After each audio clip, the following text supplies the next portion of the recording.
بسم اللہ الرحمن الرحیم۔ السلام علیکم۔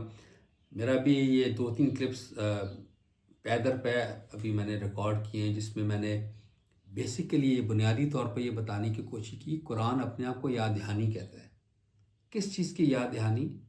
یعنی آخرت ہے، مرنے کے بعد زندگی ہے، یہ یاد دہانی ہے کہ موت پر موت آپ کی زندگی ختم نہیں ہو جاتی بلکہ انتقال ہوتا ہے، آپ منتقل ہو جاتے ہیں ایک اور زندگی میں، جہاں پہ آپ نے قیامت کے دن اٹھنا ہے۔ یہ پورا قرآن کا موضوع یہی ہے، قیامت کے دن اٹھنا ہے، اپنا حساب کتاب دینا ہے۔ جو آپ کو اللہ نے نعمتیں دی ہیں، ایک ایک نعمت کے بارے میں پوچھا جائے گا۔ سورہ تکاثر کی آخری آیت ہے نا، ثم لا تسألن یومئذ عن النعیم، ہر نعمت کے بارے میں پوچھا جائے گا۔ یعنی چھوٹی سی چھوٹی رائی کے دانے کے برابر نیکی اور بدی سامنے رکھ دی جائے گی۔ یہ یاد دہانی ہے۔ یہ فینٹاسٹک مہینہ ہے قرآن رمضان کا، کہ ہم قرآن کے ساتھ اپنے آپ کو اپنا لگاؤ لگائیں اور زندگی بھر کے لیے۔ اب دیکھیں کیسی یاد دہانی ہے قرآن۔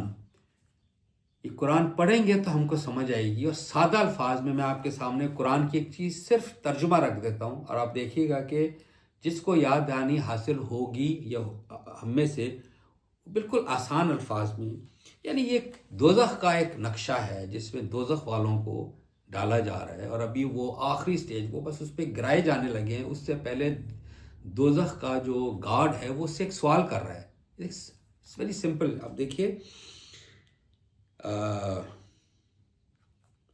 جب وہ اس میں جھونکے جائیں گے، اس کا دھاڑنا سنیں گے اور وہ جوش مارتی ہوگی، یعنی دوزخ، معلوم ہوگا کہ غصہ سے پھٹی پڑ رہی ہے۔ جب جب ان کی کوئی بھیڑ اس میں جھونکی جائے گی، اس کے دروغے ان سے پوچھیں گے، یعنی ان کے گارڈز پوچھیں گے، کیا تمہارے پاس اس دن سے کوئی خبر کرنے والا نہیں آیا تھا؟ یعنی کوئی رسول نہیں آیا، کسی نے خبردار نہیں کیا آپ کو؟ وہ جواب دیں گے کہ ایک خبردار کرنے والا آیا تو صحیح، لیکن ہم نے اس کو جھٹلا دیا اور کہہ دیا کہ اللہ نے کوئی چیز نہیں اتاری، تم لوگ بس ایک بڑی گمراہی میں پڑے ہوئے ہو۔ یہ ہم نے جواب دیا کہ کچھ نہیں اتارا، یہ سب قصے کہانیاں ہیں۔ یہ جو قرآن ہے مثلاً، یعنی یہ پرانے لوگوں کی قصے کہانیاں ہیں، ایک ہی بات دہرائی جا رہی ہے، ایسی قصے ہیں، اونٹوں کا ذکر ہے، اور کیا آپ ابھی تک اونٹوں سے نہیں نکلے؟ یہ اس قسم کے، تم نہیں گھبراؤ۔ اب دیکھیں وہ کیا کہیں گے، اور وہ کہیں گے اگر ہم سننے والے ہوتے یا سمجھنے والے ہوتے تو ہم دوزخ والوں میں سے نہ بنتے۔ تو وہ اپنے گناہ کا اعتراف کر لیں گے، اور اللہ کہتے ہیں پس لعنت ہو دوزخ والوں پر۔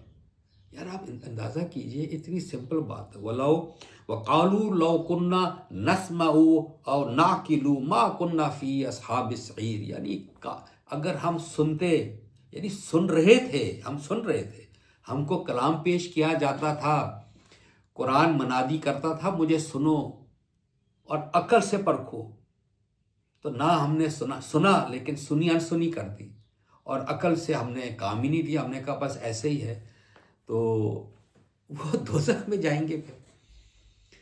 یعنی یہ قرآن کہہ رہے ہیں۔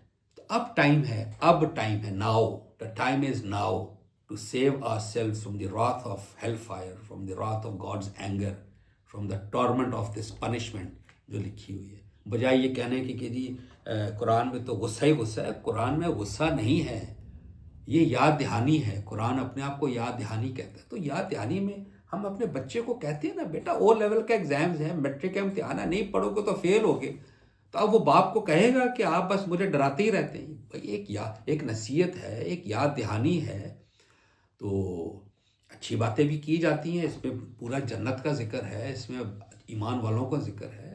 یعنی اللہ کو پرابلم کب ہوتی ہے یہ سن لیجئے، یعنی اللہ کو پرابلم اس وقت ہے جب اس کا بندہ جانتے بوجھتے حق کا انکار کرتا ہے۔ یہ ہے وہ جرم، جو جانتے بوجھتے انکار کرتا ہے۔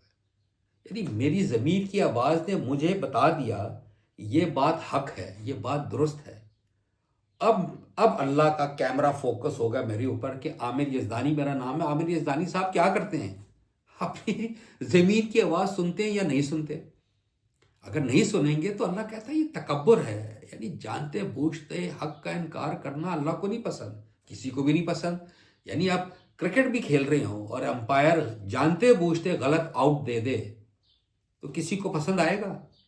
کہ بالکل وہی بات ہے، اللہ کی بھی وہی مزاج ہے، بھائی آپ جانتے بوجھتے انکار کر رہے ہیں، ہٹ دھرمی کہتے ہیں اس کو، میں نے نہیں ماننا۔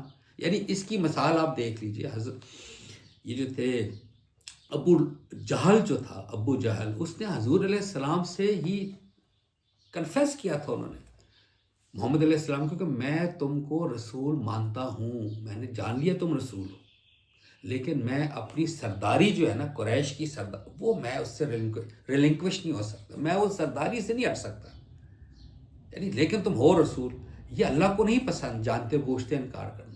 تو آئیے ہم اپنی زندگی میں یعنی قرآن کو پڑھیں ترجمہ سے، تاکہ ہم کو یاد دہانی ہو، اور ہمیشہ اپنی ضمیر کی آواز پر ہمیشہ ہم نے لبیک کہنا ہے، ہمیشہ۔ شکریہ جناب، السلام علیکم۔